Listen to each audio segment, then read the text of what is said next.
Bienvenidos. La misión de hoy es, como siempre, extraer el oro puro de un auténtico mar de información.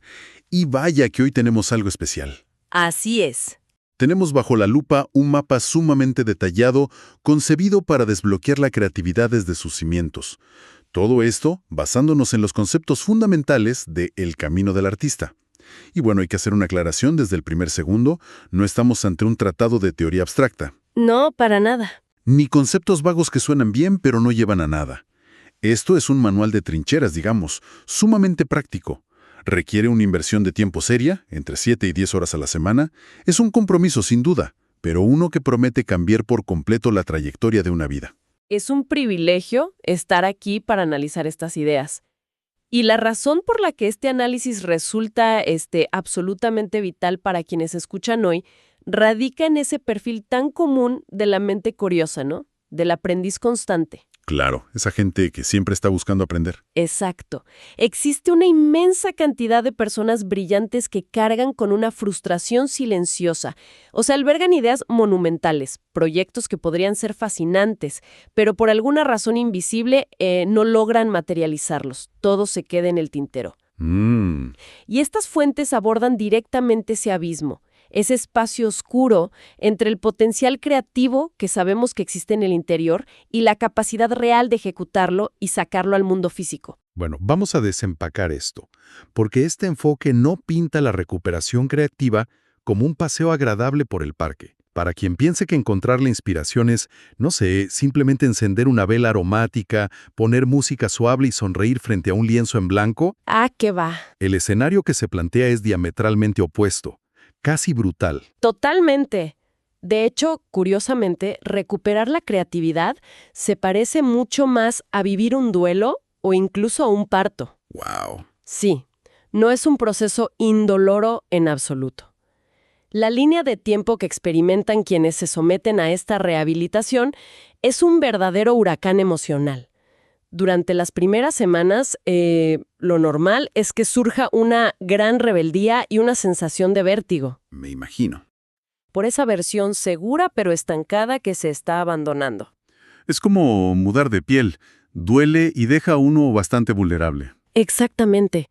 Y a esto le siguen oleadas de resistencia y una fase críticamente peligrosa, que es la negociación. El famoso autoengaño. Ese mismo. Es ese momento de dar un giro de 180 grados donde surge una necesidad casi biológica de abandonar todo el trabajo. La mente te dice algo como, volvamos a la comodidad de antes. La vida estancada no era tan mala después de todo. Claro, el cerebro busca ahorrar energía y evitar el dolor. Así es. Y solo si se sobrevive a ese impulso de recular, a ese autoengaño, se entra en una especie de caída libre donde el ego finalmente se rinde. Y eso es lo que permite el nacimiento de una verdadera autonomía creativa. Es fascinante notar cómo la creatividad está tan íntimamente ligada a la identidad personal.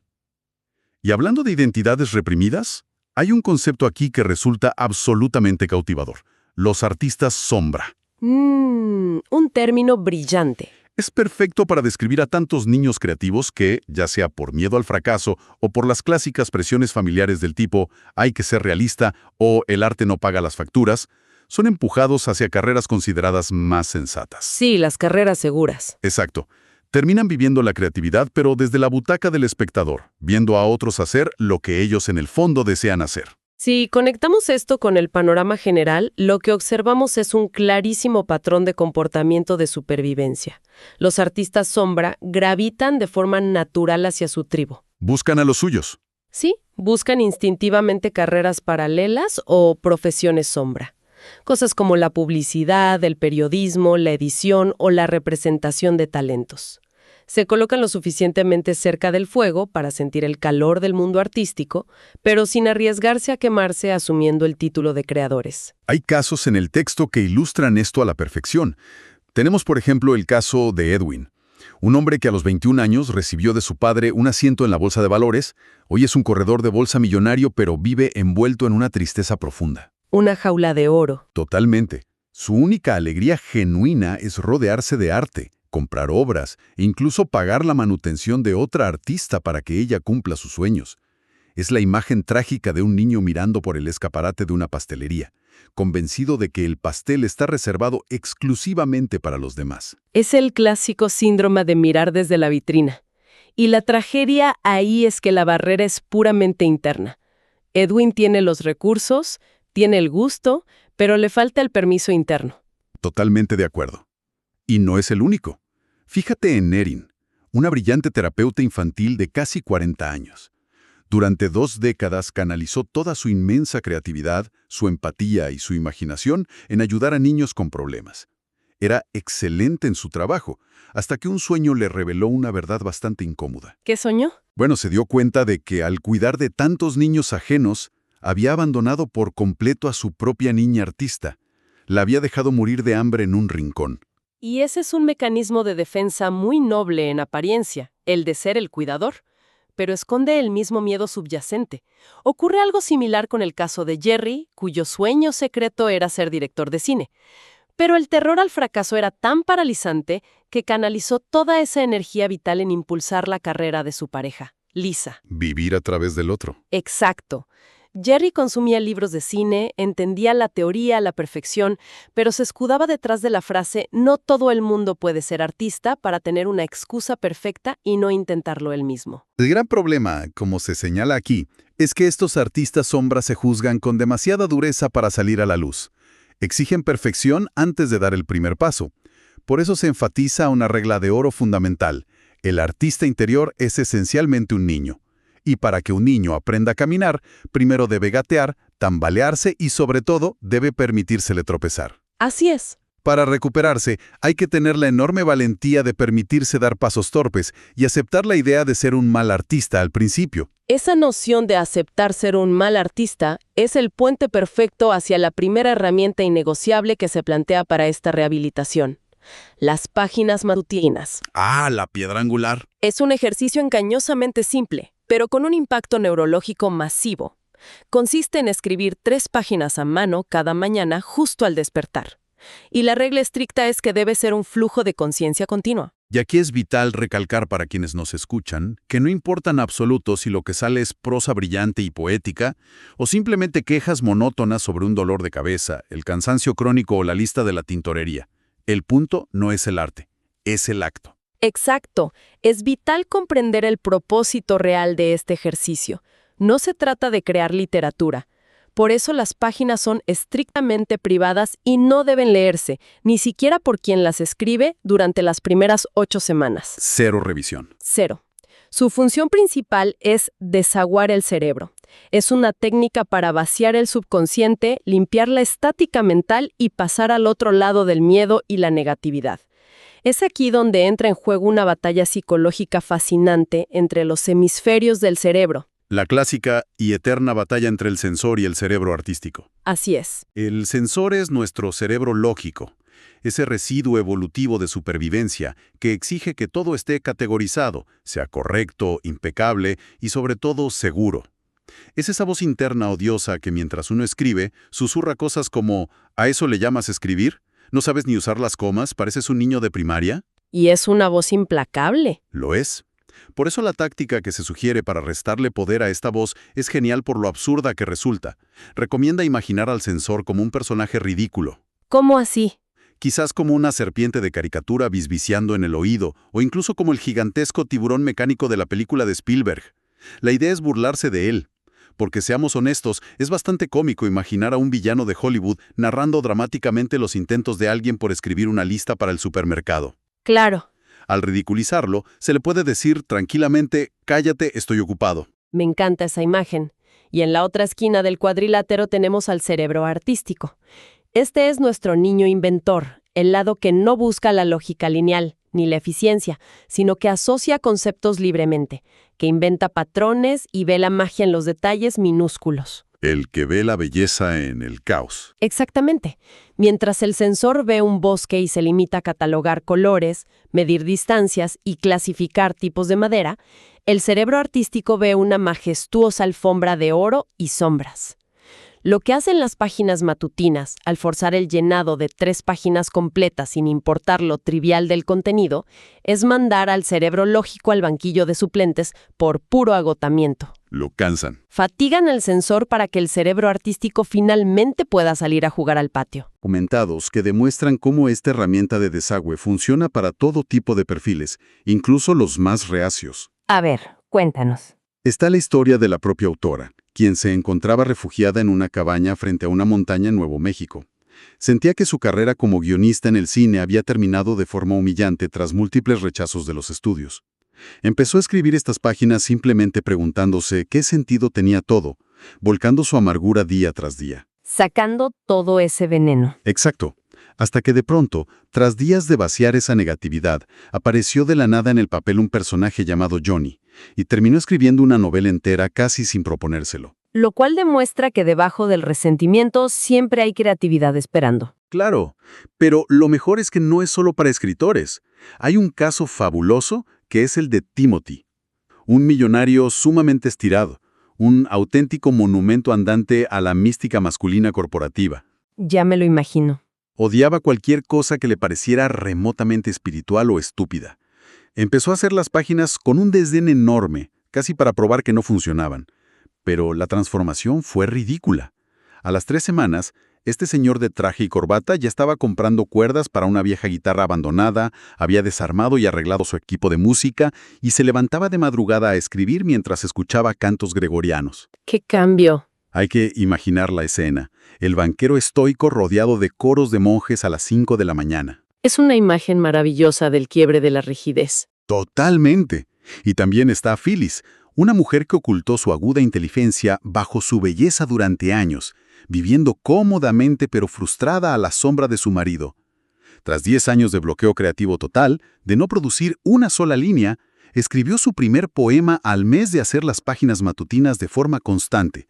La barrera simplemente cedió. Esos ejemplos ilustran perfectamente cómo el simple acto físico de desaguar el cerebro permite que florezcan impulsos que la persona ni siquiera sabía que estaban ahí. Pero hay que entender que las páginas matutinas son solo la mitad de la ecuación. Cierto. Si concebimos este proceso como un sistema de transmisión de radio, las páginas matutinas representan el botón de enviar. Es el momento de transmitir, de sacar toda la basura mental, los miedos y las aspiraciones confusas al mundo exterior. Pero un sistema de una sola vía se agota. Tarde o temprano te quedas sin batería. Exacto. Para equilibrarlo se necesita el botón de recibir. Y ahí es donde entra la segunda herramienta fundamental del proceso, que es la cita con el artista. Y las reglas para esta cita con el artista son estrictas. No hay margen de negociación. Consiste en bloquear un espacio de tiempo semanal, aproximadamente unas 2 horas, dedicado única y exclusivamente a nutrir a ese niño artista interior. Y la regla de oro, la que más resistencia genera, es que debe hacerse en absoluta soledad. Nada de compañía. Nada. No se permiten parejas para ir al cine, ni amigos para tomar un café, ni llevar a los hijos al parque. Es tiempo de soledad radical. Lo cual aterroriza a mucha gente. Aterroriza profundamente. Enseguida surgen las excusas sobre el dinero, diciendo que salir cada semana es caro. Pero se aclara rápidamente que el obstáculo no es financiero. Una cita no requiere gastar grandes sumas. De hecho, puede ser totalmente gratis. Claro, un paseo por el parque. O caminar por la playa recolectando conchas, visitar un bazar de baratijas polvorientas, o entrar a una iglesia desconocida solo para escuchar la acústica o ver los vitrales. El verdadero costo es el tiempo y la atención. La resistencia fiera a esta práctica surge del puro terror a la intimidad con uno mismo. Resulta que en nuestra cultura de la distracción, la gente prefiere inventar cualquier emergencia antes que enfrentarse a solas con su propia conciencia durante 2 horas. Lo fascinante aquí es que esa resistencia oculta la verdadera necesidad del cerebro creativo. Esto nos lleva al concepto crucial que se denomina alimentar el pozo o rellenar el estanque. La metáfora es muy precisa. La creatividad funciona como un ecosistema vivo. Un ecosistema. Sí, imagínalo como un estanque cristalino lleno de truchas. Si un individuo solo se dedica a pescar en él, a extraer ideas, conceptos y energía para su trabajo diario, pero jamás se preocupa por repoblar el estanque, eventualmente se va a secar. Y el trabajo se estancará. Irónicamente, justo en el momento en que parecía ir a la perfección, porque los recursos internos se han agotado, hay que buscar activamente imágenes y estímulos para reponer esas reservas. Y lo que resulta un tremendo alivio de este enfoque es que elimina toda la presión intelectual del proceso. El pozo no se llena con teoría pura. No se trata de leer filosofía rusa o un tratado académico aburridísimo solo porque alguien dictaminó que es bueno para la mente. El cerebro lógico quiere leer a Kant, pero el cerebro artístico quiere oler plastilina y escuchar las olas del mar. Exactamente. El cerebro artístico es netamente sensorial. Responde a la vista, al oído, al olfato, al tacto. Por eso se enfatiza tanto la importancia de buscar el misterio por encima de la maestría. Tomar una ruta distinta hacia el trabajo solo para ver la arquitectura de un barrio nuevo, comprar un incienso barato para evocar memorias olvidadas a través del olfato, o simplemente tocar texturas en una tienda de telas. Cosas simples. Esos pequeños misterios sensoriales, libres de la exigencia de aprender algo útil, son los que nutren profundamente al artista interior. Y ni siquiera se trata siempre de buscar estímulos externos novedosos o salir de expedición. Hay un inmenso valor en las acciones regulares y repetitivas del hogar. A las tareas manuales. Sí, cosas como cocinar, rallar zanahorias rítmicamente o zurcir gopa. Estas actividades mecánicas actúan como un sedante para el cerebro lógico. Lo mantienen ocupado contando las zanahorias, mientras abren la puerta trasera al pensamiento holístico y creativo. Hay anécdotas maravillosas sobre cómo funciona esto en mentes brillantes. Como el caso de Einstein. Justamente, se menciona la constante frustración de Albert Einstein, quien se preguntaba por qué sus mejores y más complejas ideas siempre le llegaban de golpe mientras se daba una ducha, no frente al pizarrón. O el caso de Steven Spielberg, que supuestamente genera conceptos brillantes no cuando está sentado forzando la mente frente a una página en blanco, sino mientras conduce por la autopista. Al tener que negociar visualmente con el flujo constante del tráfico, su cerebro lógico se distrae, permitiendo que la imaginación tome el volante. Es la magia del piloto automático motor que libera la mente subconsciente. Entonces, ¿qué significa todo esto para quien intenta sentarse a crear en su escritorio y siente que hay un muro de ladrillos impenetrable frente a su mente? Significa que antes de buscar nuevas ideas, es absolutamente necesario desmantelar al enemigo interno. El bloqueo creativo rara vez es una simple falta de inspiración. Casi siempre es una zona de confort extremadamente rígida, construida sobre miedos que, al analizarlos, resultan completamente irracionales. Existen creencias negativas básicas que la sociedad, la cultura o la propia familia han implantado profundamente.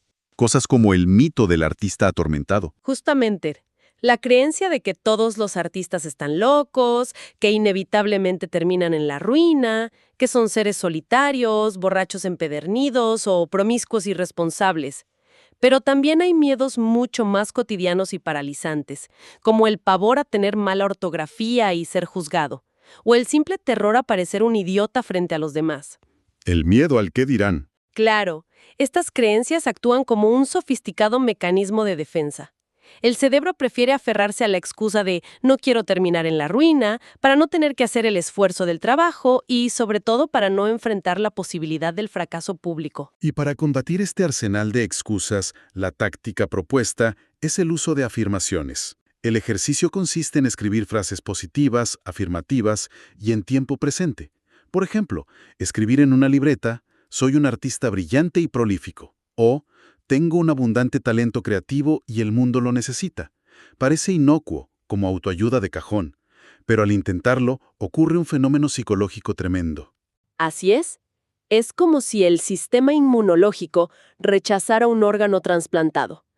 Al escribir estas afirmaciones, el sensor ve inmediatamente amenazado su control y lanza un contraataque agresivo. El subconsciente empieza a disparar lo que se denomina reproches. Los famosos reproches. Son críticas feroces, casi tóxicas, que saltan a la mente de inmediato. Escribes, soy brillante, y la mente grita, ¿a quién intentas engañar? Eres un fraude absoluto. No tienes talento. Nunca lo tuviste. Tienes delirios de grandeza. Acéptalo. La instrucción fundamental aquí no es taparse los oídos e ignorar estos reproches, sino atraparlos en el aire y anotarlos con una precisión clínica. ponerlos en papel.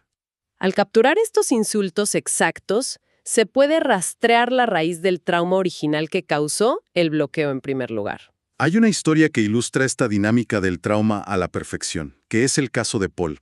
Paul era un hombre que llevaba años reprimiendo su deseo de escribir, escondiendo libretas y diarios enteros en el fondo de un cajón, incapaz de mostrarle nada a nadie. Cuando intentó el ejercicio de escribir sus afirmaciones positivas, sintió un torrente volcánico de autodesprecio. Su propia mente le gritaba insultos muy específicos. Decía cosas como: eres una broma, eres un diletante, te estás engañando a ti mismo y a todos. Insultos que claramente no nacieron de la nada. Exacto. Al analizar esos reproches específicos y permitirse hacer un viaje en el tiempo mental, Paul descubrió la semilla podrida de su trauma. Resulta que cuando era niño, tenía un maestro al que él consideraba una figura malvada. Este maestro había elogiado exuberantemente su talento para escribir frente a otros. Pero Paul, con intuición infantil, sabía que ese elogio no era genuino. El maestro lo utilizaba únicamente como una táctica de seducción, un intento de manipulación para sobrepasarse con él. ¡Qué barbaridad! Un condicionamiento brutal. Devastador. Como resultado, nací que de Paul internalizó una regla terrible. Cualquier elogio a su trabajo creativo escondía un motivo peligroso, depredador o profundamente hipócrita. Claro, el cerebro asoció el elogio con el peligro. Una vez que logró sacar a la luz a ese monstruo del pasado y entender de dónde venía el terror, Paul pudo limpiar esa herida infecciosa. Pudo volver a escribir y, lo que es el verdadero triunfo, logró algo que antes le era imposible: aceptar los elogios genuinos de sus lectores sin entrar en un pánico ciego. Ese trabajo detectivesco de ir al pasado es vital para limpiar el camino. Y por eso, las tareas prácticas asignadas para la primera semana de este proceso están diseñadas específicamente para arrancar de raíz estos traumas. Se recomienda hacer un inventario emocional profundo del pasado. ¿Por dónde se empieza? Primero, se debe elaborar una lista detallada de los monstruos. Estos son esos enemigos históricos de la autoestima creativa. Se pone el ejemplo de una maestra severa de la infancia, la hermana Ann Rita. La tarea no es solo nombrarla, sino recordar exactamente qué palabras usó, qué gesto de desprecio hizo y cómo hizo sentir al niño en ese momento vulnerable. Sacar el veneno al papel. Pero, claro, no se puede dejar a la mente revolcándose solo en la miseria y el trauma. Así que, para equilibrar la balanza, inmediatamente después se debe hacer una lista de los defensores. Todas aquellas personas, desde una abuela hasta un bibliotecario amable, que sí brindaron apoyo, que regalaron un cuaderno o que ofrecieron palabras de aliento a esa creatividad en formación. Es una forma de recordar que no todo el mundo es hostil. Y el proceso de sanación continúa con otro ejercicio catártico. Escribir una carta al director o una queja formal. Me encanta eso. Se trata de redactar una defensa feroz de ese niño artista herido dirigida al monstruo del pasado, utilizando todo el enojo acumulado, todo el resentimiento guardado durante décadas, para proteger retroactivamente a esa versión vulnerable de uno mismo. Una reivindicación total. Y para cerrar con algo que inyecta energía vital, está el fascinante ejercicio de las 5 vidas imaginarias. Este me parece brillante. Es muy divertido. Consiste en listar 5 vidas alternativas que desearíamos vivir si tuviéramos un sinfín de oportunidades y 0 restricciones de tiempo o dinero. Alguien podría anotar en su libreta: quiero ser piloto de helicóptero, vaquero en Montana, físico cuántico, buceador de aguas profundas o monje tibetano. Lo interesante aquí no es planear un cambio de carrera drástico. Para nada. La clave es destilar la esencia de esos deseos. Elegir una acción pequeña, inofensiva y factible de una de esas vidas y realizarla esa misma semana. Si alguien anotó cantante de música country, la tarea no es renunciar al trabajo e irse de gira por bares de mala muerte. Sería un poco extremo. Claro, la tarea es, quizás, simplemente ir a una tienda de empeño, sostener una guitarra por 20 minutos o aprender a tocar 3 acordes en casa. Si la vida era buceador, tal vez basta con ir a un acuario el sábado. Es una estrategia maestra para inyectar una dosis de juego, curiosidad y vitalidad en el presente rígido. Todo esto conforma un sistema integral. Para recapitular lo que hemos analizado, queda clarísimo que la creatividad no debe verse como un rasgo estático, una especie de don divino con el que unos pocos afortunados nacen y del que el resto de la humanidad carece trágicamente. Es, en realidad, una práctica profunda, de orden psicológico y casi espiritual, que requiere un mantenimiento preventivo constante. Es un músculo. Exactamente.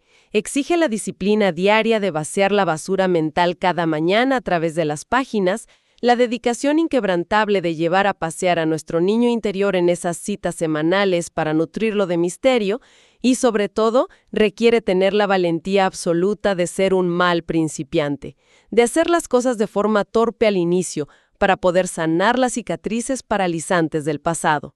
Y dejar de exigirnos obras maestras en el primer intento. Precisamente.